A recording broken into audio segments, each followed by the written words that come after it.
Secrets on Cultivating the Mind, Susim Kyōl, by Chinul. The triple world is blazing in defilement as if it were a house on fire. How can you bear to tarry here and complacently undergo such long suffering? If you wish to avoid wandering in samsara, there is no better way than to seek Buddhahood. If you want to become a Buddha, understand that Buddha is the mind. How can you search for the mind in the far distance? It is not outside the body. The physical body is a phantom, for it is subject to birth and death. The true mind is like space, for it neither ends nor changes. Therefore it is said, "These 100 bones will crumble and return to fire and wind, but one thing is eternally numinous and covers heaven and earth." It is tragic. People have been deluded for so long. They do not recognize that their own minds are the true Buddhas. They do not recognize that their own natures are the true Dharma. They want to search for the Dharma, yet they still look far away for holy ones.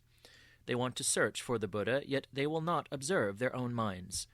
If they aspire to the path of Buddhahood while obstinately holding to their feeling that the Buddha is outside the mind, or the Dharma is outside the nature, then even though they pass through kalpas as numerous as dust motes, burning their bodies, charring their arms, crushing their bones and exposing their marrow, or else write sutras with their own blood, never lying down to sleep, eating only one offering a day at the hour of the hare, 5 to 7 a.m., or even studying through the entire tripiṭaka and cultivating all sorts of ascetic practices.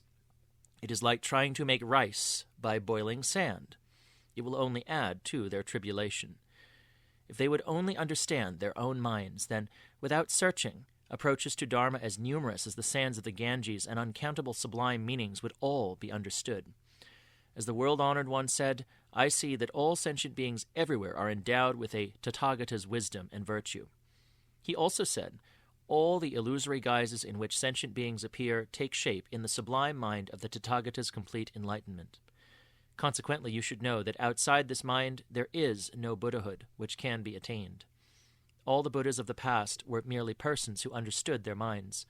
All the sages and saints of the present are likewise merely persons who have cultivated their minds.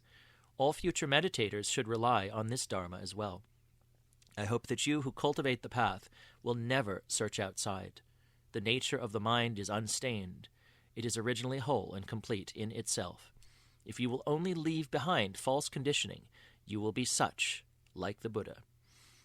Question: if you say that the Buddha nature exists in the body right now, then since it is in the body, it is not separate from us ordinary men. So why can we not see this Buddha nature now? Please explain this further to enlighten us on this point. Chinul: it is in your body, but you do not see it. Ultimately, what is that thing which during the 12 periods of the day knows hunger and thirst, cold and heat, anger and joy? This physical body is a synthesis of 4 conditions: earth, water, fire, and wind. Since matter is passive and insentient, how can it see, hear, sense, and know? That which is able to see, hear, sense, and know is perforce your Buddha nature. For this reason, Linji said, "The 4 great elements do not know how to expound Dharma or listen to Dharma. Empty space does not know how to expound Dharma or listen to Dharma. It is only that formless thing before your eyes, clear and bright of itself, which knows how to expound Dharma or listen to Dharma. This formless thing is the Dharma seal of all the Buddhas. It is your original mind.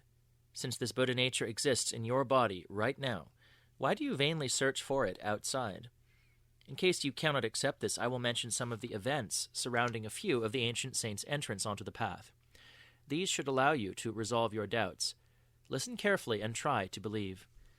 Once, long ago, a king who believed in a heterodox doctrine asked the Venerable Bharati, "What is the Buddha?" The Venerable answered, "Seeing the nature is Buddha." The king asked, "Has the master seen the nature yet or not?" The Venerable answered, "Yes, I have seen the Buddha nature." "Where is the Buddha nature?" "The nature is present during the performance of actions." "During what performance of action?" "I can't see it now." "It appears in this present performance of action. Your Majesty just doesn't see it." "But do I have it too or not?" "If your Majesty performs actions, there are none in which it is not present. If your Majesty were not acting, its essence would be very difficult to see." But when one acts, at how many different places does it appear? It appears in 8 different places. Would you describe these 8 places? In the womb it is called the fetus. On being born it is called a person. In the eyes it is called seeing, and in the ears it is called hearing. In the nose it smells, in the tongue it talks, in the hands it grasps, and in the feet it runs. When it is expanded it contains worlds as numerous as grains of sand. When it is compressed it exists within one minute particle of dust. Those who have recognized it know that it is the Buddha nature. Those who have not call it soul, or spirit. As the king listened, his mind opened into awakening. In another case, a monk asked the master Kuei-tsung, "What is the Buddha?" The master answered, "I will tell you, but I'm afraid you won't believe me." "How could I dare not believe the sincere words of the master?" The master said, "It's you." "How can you prove it?"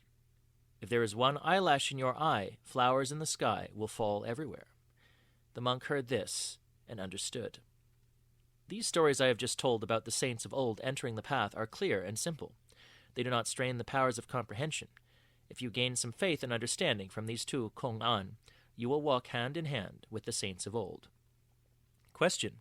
You talked about seeing the nature, but when there is true seeing of the nature, the person becomes an enlightened saint and should be able to perform magic and miracles. He would be different from other people.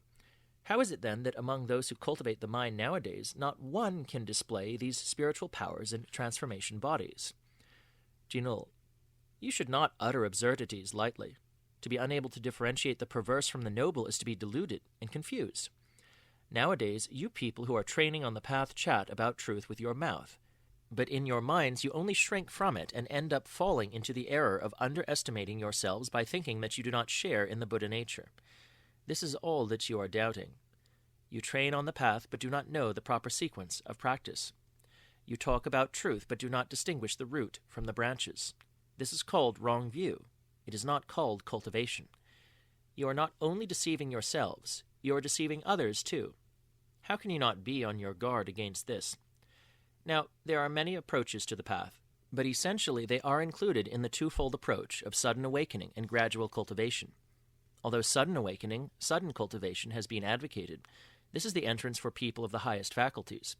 If you were to probe their pasts, you would see that their cultivation has been based for many lives on the insights gained in a previous awakening. Now, in this life, after gradual permeation, these people hear the Dharma and awaken. In one instant, their practice is brought to a sudden conclusion. But if we try to explain this according to the facts, then sudden awakening, sudden cultivation is also the result of an initial awakening and its subsequent cultivation. Consequently, this twofold approach of sudden awakening and gradual cultivation is the track followed by thousands of saints. Hence, of all the saints of old, there were none who did not first have an awakening, subsequently cultivate it, and finally, because of their cultivation, gain realization. The so-called magic and miracles you mentioned manifest because of the gradual permeation of cultivation based on an initial awakening. It should not be said that they appear simultaneous with that awakening. As it is said in the sutras, the noumenon is awakened to suddenly, and is forged in accordance with this awakening. Phenomena cannot be removed suddenly. They are brought to an end step by step. For this reason, Kuei Fang, in a profound explanation of the meaning of initial awakening, subsequent cultivation, said, "Although we know that a frozen pond is entirely water, the sun's heat is necessary to melt it. Although we awaken to the fact that an ordinary man is Buddha, the power of Dharma is necessary to make it permeate our cultivation. When that pond has melted, the water flows freely and can be used for irrigation and cleaning.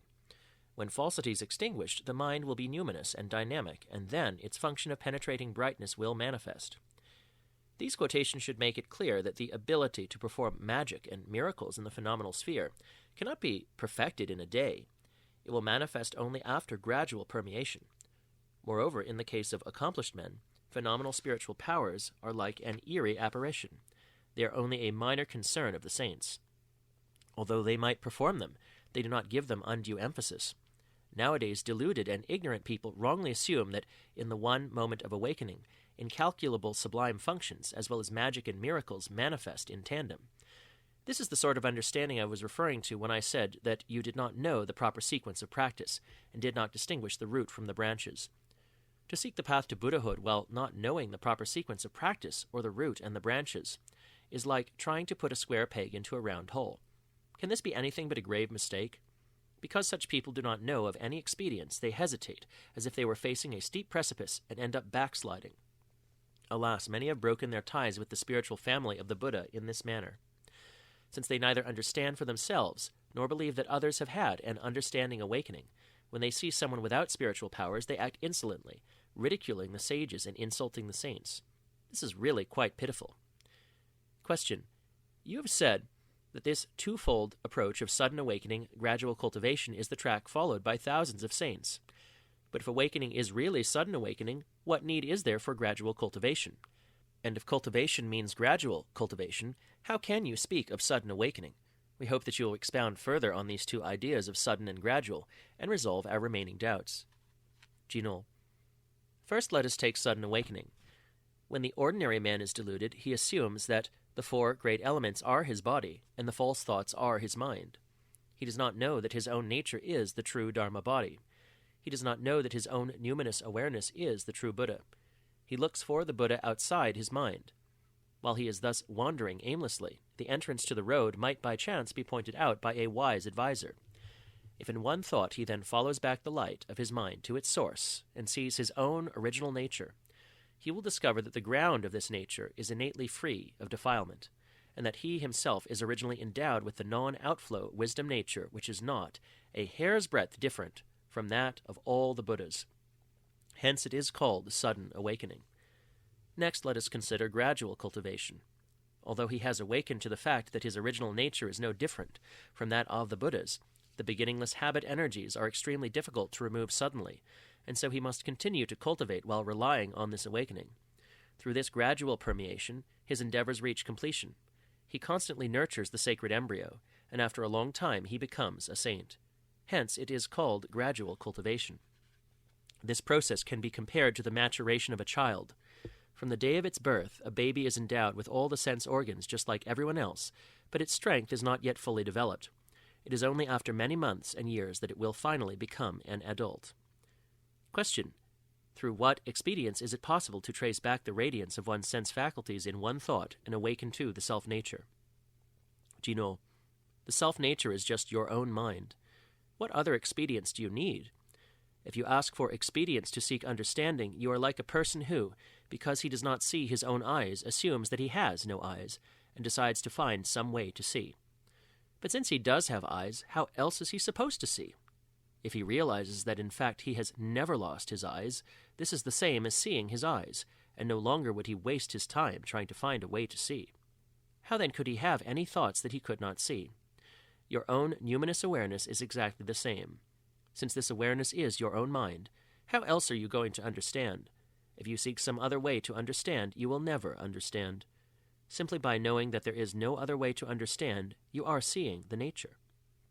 Question. When the superior man hears Dharma, he understands easily. Average and inferior men, however, are not without doubt and confusion. Could you describe some expedients so that the deluded too can enter into enlightenment? Chinul. The path is not related to knowing or not knowing. You should get rid of the mind which clings to its delusion and looks forward to enlightenment, and listen to me. Since all dharmas are like dreams or phantoms, deluded thoughts are originally calm, and the sense spheres are originally void. At the point where all dharmas are void, the numinous awareness is not obscured. That is to say, this mind of void and calm, numinous awareness, is your original face. It is also the Dharma seal transmitted without a break by all the Buddhas of the 3 time periods, the successive generations of patriarchs, and the wise advisors of this world. If you awaken to this mind, then this is truly what is called not following the rungs of a ladder. You climb straight to the stage of Buddhahood, and each step transcends the triple world. Returning home, your doubts will be instantly resolved, and you will become the teacher of men and gods. Endowed with compassion and wisdom, and complete in the twofold benefit, you will be worthy of receiving the offerings of men and gods. Day after day you can use 10,000 taels of gold without incurring debt. If you can do this, you will be a truly great man who has indeed finished the tasks of this life. Question. In our case, what is this mind of void and calm numinous awareness? Chinul. What has just asked me this question is precisely your mind of void and calm, numinous awareness. Why not trace back its radiance rather than search for it outside? For your benefit, I will now point straight to your original mind so that you can awaken to it. Clear your minds and listen to my words. From morning to evening, throughout the 12 periods of the day, during all your actions and activities, whether seeing, hearing, laughing, talking, whether angry or happy, whether doing good or evil. Ultimately, who is it that is able to perform all these actions? Speak. If you say that it is the physical body which is acting, then at the moment when a man's life comes to an end, even though the body has not yet decayed, how is it that the eyes cannot see, the ears cannot hear, the nose cannot smell, the tongue cannot talk, the body cannot move, the hands cannot grasp, and the feet cannot run? You should know that what is capable of seeing, hearing, moving, and acting has to be your original mind. It is not your physical body. Furthermore, the 4 elements which make up the physical body are by nature void. They are like images in a mirror, or the moon's reflection in water.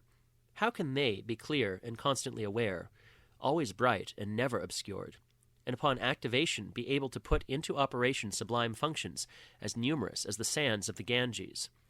For this reason it is said, drawing water and carrying firewood are spiritual powers and sublime functions. There are many points at which to enter the noumenon. I will indicate one approach which will allow you to return to the source. Chinul, do you hear the sounds of that crow cawing and that magpie calling? Student, yes. Chinul, trace them back and listen to your hearing nature. Do you hear any sounds? Student, at that place sounds and discriminations do not obtain. Chinul, marvelous, marvelous. This is Avalokiteshvara's method for entering the noumenon. Let me ask you again. You said that sounds and discriminations do not obtain at that place. But since they do not obtain, isn't the hearing nature just empty space at such a time? Student, originally, it is not empty. It is always bright and never obscured. Chinul, what is this essence which is not empty? Student, as it has no form or shape, words cannot describe it. This is the life force of all the Buddhas and patriarchs. Have no further doubts about that. Since it has no form or shape, how can it be large or small? Since it cannot be large or small, how can it have limitations? Since it has no limitations, it cannot have inside or outside. Since there is no inside or outside, there is no far or near. As there is no far or near, there is no here or there. As there is no here or there, there is no coming or going. As there is no coming or going, there is no birth or death. As there is no birth or death, there is no past or present. As there is no past or present, there is no delusion or awakening. As there is no delusion or awakening, there is no ordinary man or saint. As there is no ordinary man or saint, there is no purity or impurity. Since there is no impurity or purity, there is no right or wrong. Since there is no right or wrong, names and words do not apply to it. Since none of these concepts apply, all sense bases and sense objects, all deluded thoughts, even forms and shapes, and names and words are all inapplicable. Hence, how can it be anything but originally void and calm and originally no thing? Nevertheless, at that point where all dharmas are empty, the numinous awareness is not obscured. It is not the same as insentience, for its nature is spiritually deft. This is your pure mind essence of void and calm numinous awareness. This pure, void, and calm mind is that mind of outstanding purity and brilliance of all the Buddhas of the 3 time periods. It is that enlightened nature which is the original source of all sentient beings. One who awakens to it and safeguards that awakening will then abide in the unitary, such an unmoving liberation. One who is deluded and turns his back on it passes between the 6 destinies, wandering in samsara for vast numbers of kalpas. As it is said, one who is confused about the one mind and passes between the 6 destinies goes and takes action. But one who awakens to the Dharma Dhatu and returns to the one mind arrives and is still. Although there is this distinction between delusion and awakening, in their basic source they are one.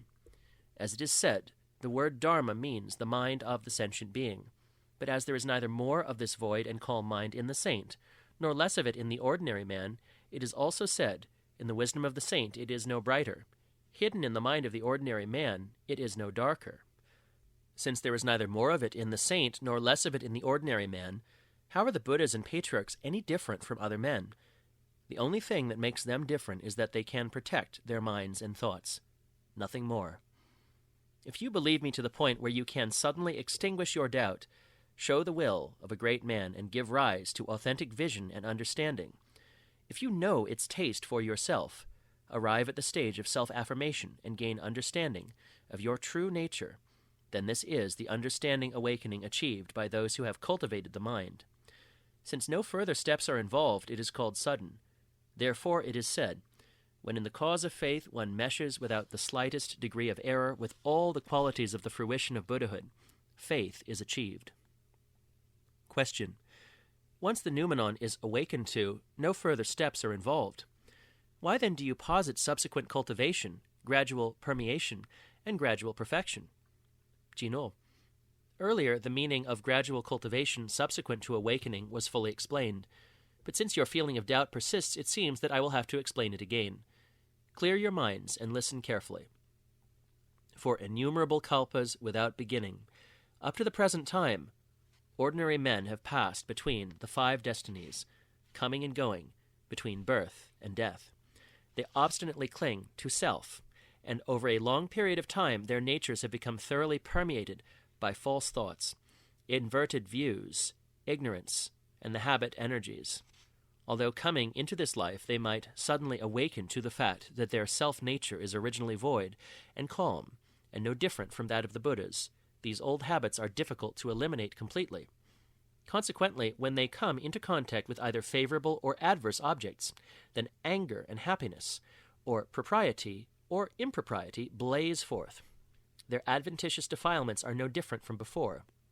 If they do not increase their efforts and apply their power through the help of prajñā, how will they ever be able to counteract ignorance and reach the place of great rest and repose?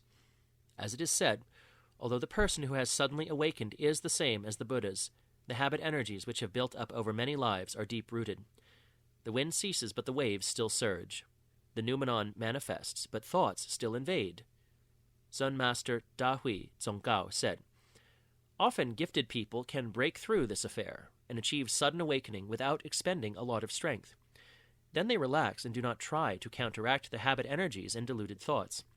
Finally, after the passage of many days and months, they simply wander on as before and are unable to avoid samsara. So how could you neglect subsequent cultivation simply because of one moment of awakening? After awakening, you must be constantly on your guard. If deluded thoughts suddenly appear, do not follow after them. Reduce them and reduce them again until you reach the unconditioned. Then, and only then, will your practice reach completion. This is the practice of herding the ox, which all wise advisors in the world have practiced after awakening. Nevertheless, although you must cultivate further, you have already awakened suddenly to the fact that deluded thoughts are originally void and the mind nature is originally pure. Thus you eliminate evil, but you eliminate without actually eliminating anything. You cultivate the wholesome, but you cultivate without really cultivating anything either. This is true cultivation and true elimination. For this reason it is said, although one prepares to cultivate the manifold supplementary practices, thoughtlessness is the origin of them all.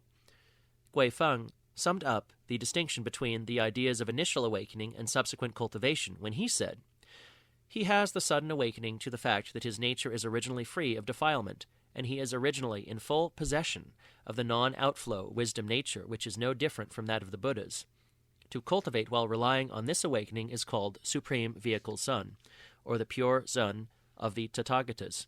If thought moment after thought moment he continues to develop his training, then naturally he will gradually attain to hundreds of thousands of samādhis. This is the Sun which has been transmitted successively in the school of Bodhidharma. Hence, sudden awakening and gradual cultivation are like the 2 wheels of a cart. Neither one can be missing. Some people do not realize that the nature of good and evil is void. They sit rigidly without moving, and, like a rock-crushing grass, repress both body and mind. To regard this as cultivation of the mind is a great delusion. For this reason it is said, Shravakas cut off delusion thought after thought, but the thought which does this cutting is a brigand. If they could see that killing, stealing, sexual misconduct, and lying all arise from the nature, then their arising would be the same as their non-arising. At their source they are calm. Why must they be cut off? As it is said, do not fear the arising of thoughts. Only be concerned lest your awareness of them be tardy. It is also said, if we are aware of a thought at the moment it arises, then through that awareness it will vanish. In the case of a person who has had an awakening, although he still has adventitious defilements, these have all been purified into cream. If he merely reflects on the fact that confusion is without basis, then all the flowers in the sky of this triple world are like smoke swirling in the wind, and the 6 phantom sense objects are like ice melting in hot water. If thought moment after thought moment he continues to train in this manner, does not neglect to maintain his training, and keeps samādhi and prajñā equally balanced, then lust and hatred will naturally fade away, and compassion and wisdom will naturally increase in brightness. Unwholesome actions will naturally cease, and meritorious practices will naturally multiply. When defilements are exhausted, birth and death cease. When the subtle streams of defilement are forever cut off, the great wisdom of complete enlightenment exists brilliantly of itself. Then he will be able to manifest billions of transformation bodies in all the worlds of the 10 directions, following his inspiration and responding to the faculties of sentient beings. Like the moon in the 9 Empyrean, which reflects in 10,000 pools of water, there is no limit to his responsiveness. He will be able to ferry across all sentient beings with whom he has affinities. He will be happy and free of worry. Such a person is called a great enlightened, world-honored one. Question. In the approach of subsequent cultivation, we really do not yet understand the meaning of maintaining samādhi and prajñā equally. Could you expound on this point in detail so that we can free ourselves of our delusion? Please lead us through the entrance to liberation. Chinul. Suppose we consider these 2 dharmas and their attributes. Of the thousands of approaches to enter the noumenon, there are none which do not involve samādhi and prajñā. Taking only the essential outline into account, from the standpoint of the self-nature, they are characterized as essence and function. What I have called the void and the calm numinous awareness. Samādhi is the essence. Prajñā is the function. Since prajñā is the functioning of the essence, it is not separate from samādhi. Since samādhi is the essence of the function, it is not separate from prajñā. Since in samādhi there is prajñā, samādhi is calm, yet constantly aware. Since in prajñā there is samādhi, prajñā is aware, yet constantly calm. As Cao Chi, the 6th patriarch Kui Nang, said, the mind ground which is without disturbance is the samādhi of the self-nature. The mind ground which is without delusion is the prajñā of the self-nature. If you have this sort of understanding, you can be calm and aware naturally in all situations. When enveloping and reflecting, the characteristics of samādhi and prajñā, respectively, are not 2. This is the Sudden School's cultivation of samādhi and prajñā as a pair. The practice of samādhi and prajñā intended for those of inferior faculties in the gradual school initially controls the thinking processes with calmness and subsequently controls dullness with alertness. Finally, these initial and subsequent counteracting techniques subdue both the dull and the agitated mind in order to enter into stillness. Although this approach also holds that alertness and calmness should be maintained equally, its practice cannot avoid clinging to stillness. Hence, how will it allow those who would understand the matter of birth and death never to leave the fundamental calm and fundamental awareness and cultivate samādhi and prajñā as a pair naturally in all situations? As Cao Chi said, the practice of self-awakening has nothing to do with arguing. If you argue about first and last, you are deluded. For an accomplished man, maintaining samādhi and prajñā equally does not involve endeavor, for he is always spontaneous and unconcerned about time or place. When seeing forms or hearing sounds, he is just so. When wearing clothes or eating food, he is just so. When defecating or urinating, he is just so. When talking with people, he is just so. At all times, whether speaking or keeping silent, whether joyful or angry, he is just so. Like an empty boat riding on the waves, which follows the crests and troughs, or like a torrent flowing through the mountains, which follows the bends and straits. In his mind, he is without intellection. Today he is at peace naturally in all conditions without destruction or hindrance. Tomorrow, in all situations, he is naturally at peace. He follows all conditions without destruction or hindrance. He neither eliminates the unwholesome nor cultivates the wholesome. His character is straightforward and without deception. His seeing and hearing return to normal, and there are no sense objects to come in contact with, which could cause new defilements to arise. Why should he have to bother with efforts at effacement? Since he has not a single thought which creates passion, he need not make an effort to forget all conditioning. But hindrances are formidable, and habits are deeply ingrained. Contemplation is weak, and the mind drifts. The power of ignorance is great, but the power of prajñā is small. He still cannot avoid being alternately unmoved and upset when he comes in contact with wholesome and unwholesome sense objects. When the mind is not tranquil and content, he cannot but work both at forgetting all conditioning and at effacement. As it is said, when the 6 sense bases absorb the sense spheres and the mind no longer responds to the environment, this is called samādhi. When the mind and the sense spheres are both void, and the mirror of the mind shines without obscuration, this is called prajñā. Even though this is the relative approach to samādhi and prajñā which adapts to signs as practiced by those of inferior faculties in the gradual school, it cannot be neglected as a counteractive technique. If restlessness and agitation are blazing forth, then first, through samādhi, use the noumenon to absorb the distraction. For when the mind does not respond to the environment, it will be in conformity with original calmness. If dullness and torpor are especially heavy, use prajñā to investigate dharmas critically and contemplate their voidness, and allow the mirror of the mind to shine without disturbance in conformity with the original awareness. Control distracting thoughts with samādhi. Control blankness with prajñā. When both activity and stillness disappear, the act of counteraction is no longer necessary. Then, even though there is contact with sense objects, thought after thought returns to the source.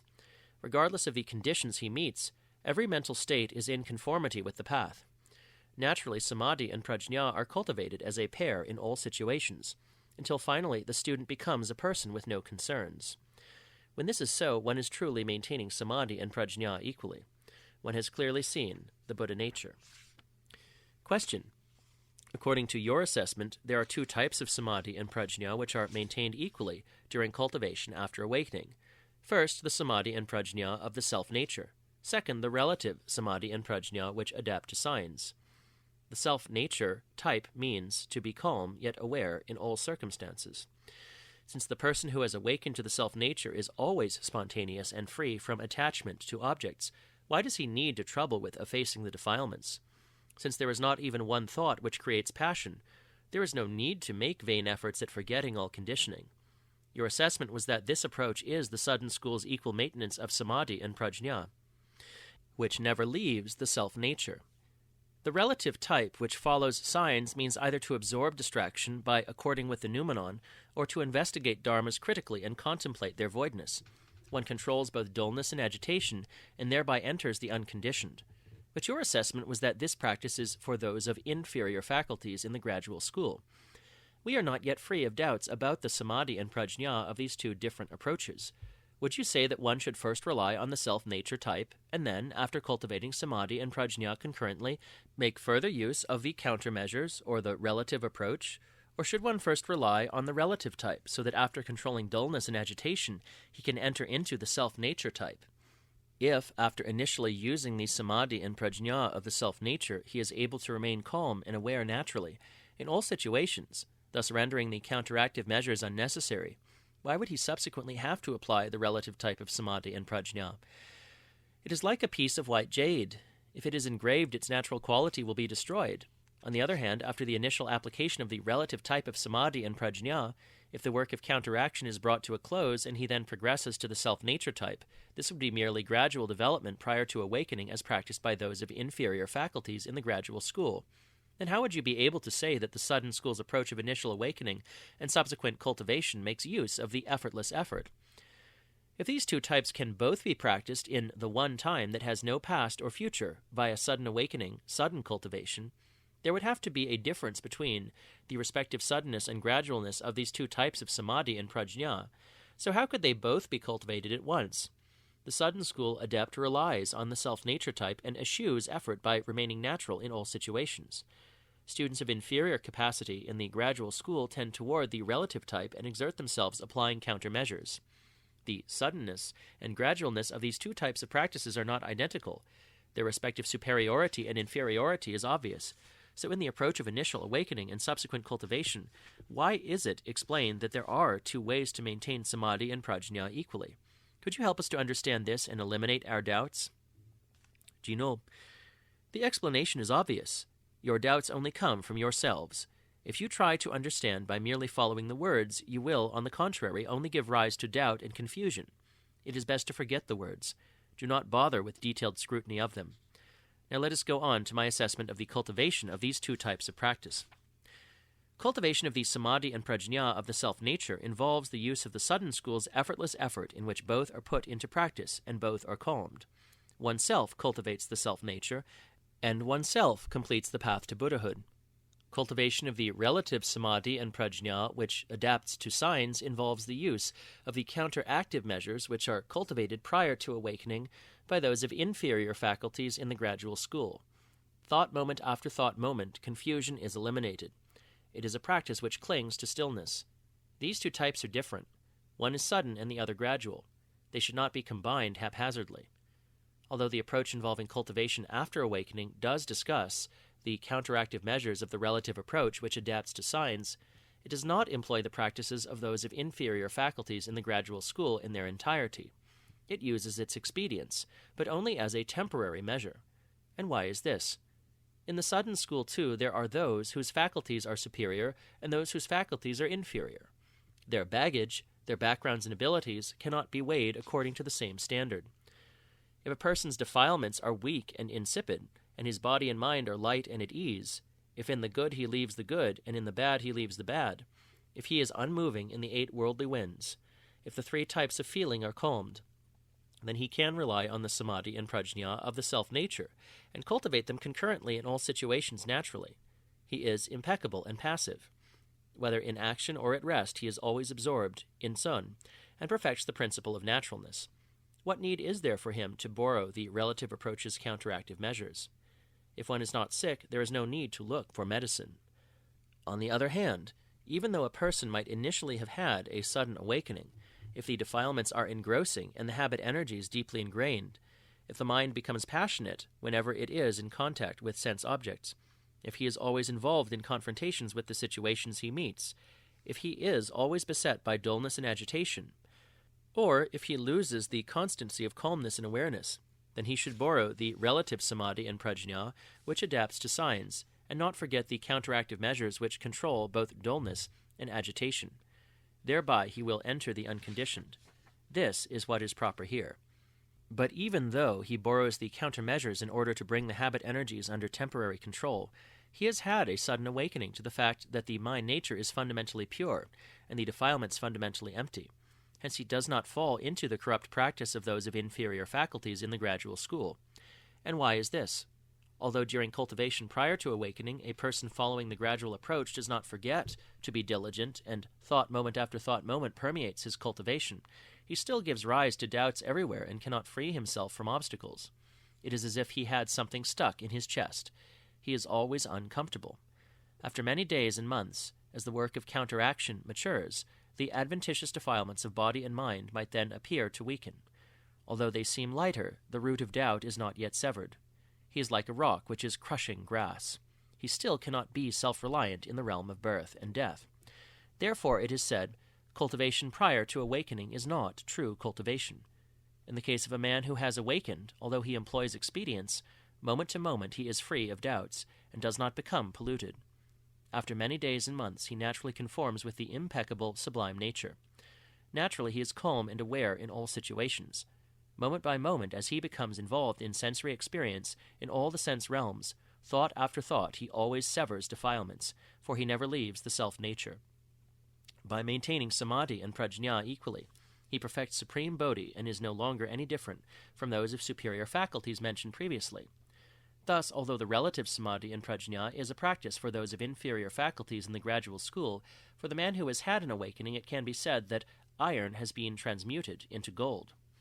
If you understand this, how can you have such doubts?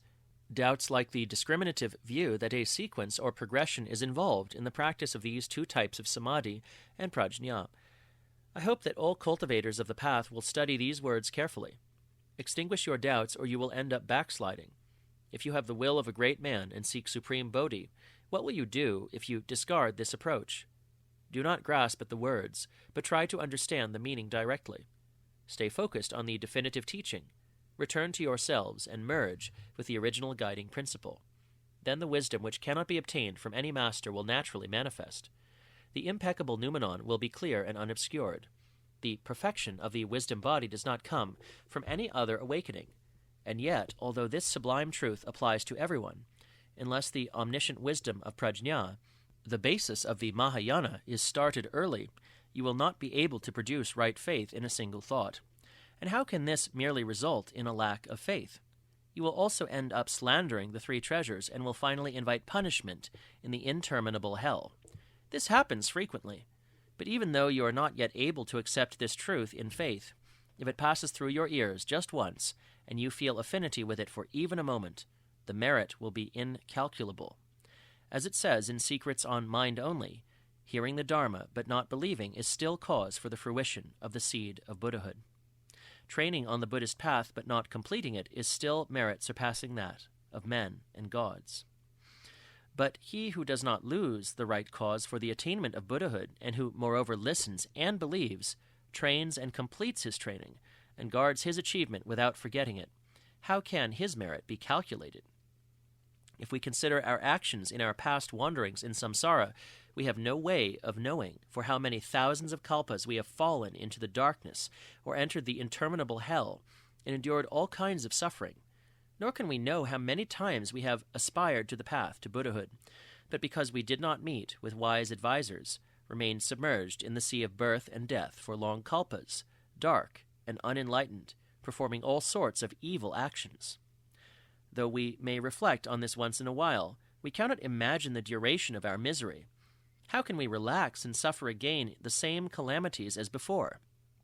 Furthermore, what allowed us to be born this time as human beings, the guiding spirits of all the 10,000 things, who are clear about the right road of cultivation?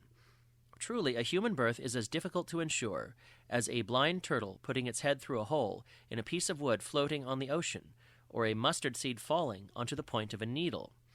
How can we possibly express how fortunate we are? Whenever we become discouraged or indolent, we should always look to the future. In one instant we might happen to lose our lives and fall back into the evil borns, where we would have to undergo unspeakable suffering and pain. At that time, although we might want to hear one phrase of the Buddha Dharma, and would be willing to receive and keep it with faithful devotion to ease our misfortune, how could we ever encounter it there? On the point of death, remorse is of no use whatsoever. I hope that all of you who are cultivating the path will not be heedless and will not indulge in greed and lust. Do not forget to reflect upon this as if you were trying to save your head from burning. Death is fast closing in. The body is like the morning dew. Life is like the twilight in the west. Although we are alive today, there is no assurance about tomorrow. Bear this in mind. You must bear this in mind. By relying on worldly, conditioned, wholesome actions, we will avoid the suffering of samsara in the three evil borns. We will obtain the favorable karmic reward of rebirth among gods or men, where we will receive abundant joy and happiness. But if we give rise to faith in this most profound approach to Dharma of the supreme vehicle for only a moment, no metaphor can describe even the smallest portion of the merit we will achieve.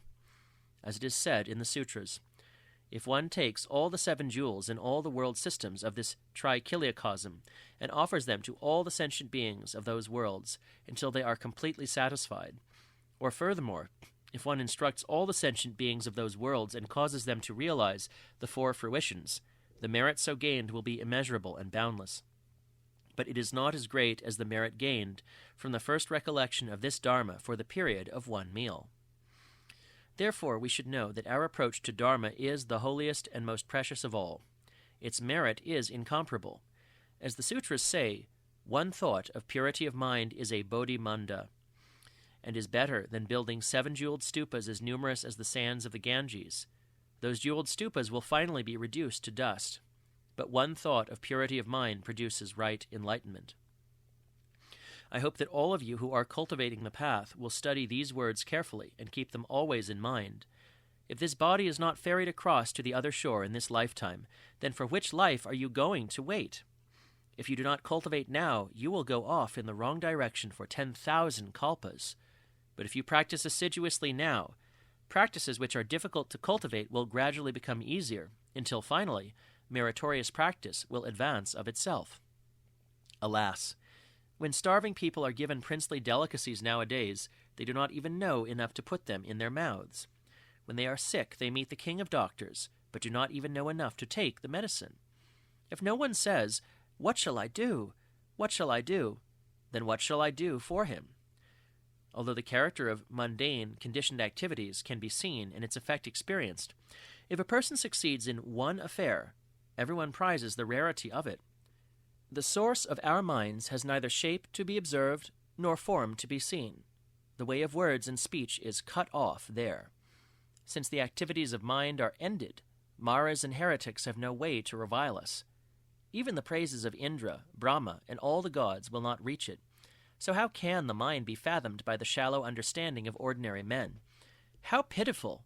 How can a frog in a well know the vastness of the sea? How can a fox roar like a lion? Hence, we know that in this degenerate Dharma age, a person who is able to hear this approach to Dharma, realize its rarity, and receive and keep it with faithful devotion, has for innumerable kalpas served all the saints, planted all the roots of goodness, and fully formed the right cause of prajñā. He has the most proficiency. As the Diamond Sutra says, if there is a person who can have faith in these words, it should be known that this man has planted all the roots of goodness in front of incalculable numbers of Buddhas. It also says, this is spoken in order to produce the great vehicle. This is spoken in order to produce the supreme vehicle. I hope that those of you who are aspiring to the path will not be cowardly. You must display your ardor. Good causes made in past kalpas cannot be known. If you do not believe in your superiority and, complacently resigning yourself to being inferior, you decide that you will not practice now because it is too difficult, then even though you might have good roots from past lives, you sever them now. The difficulty will keep growing and you will move farther from the goal.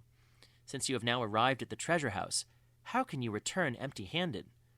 Once you lose a human body, for 10,000 kalpas it will be difficult to recover. Be careful.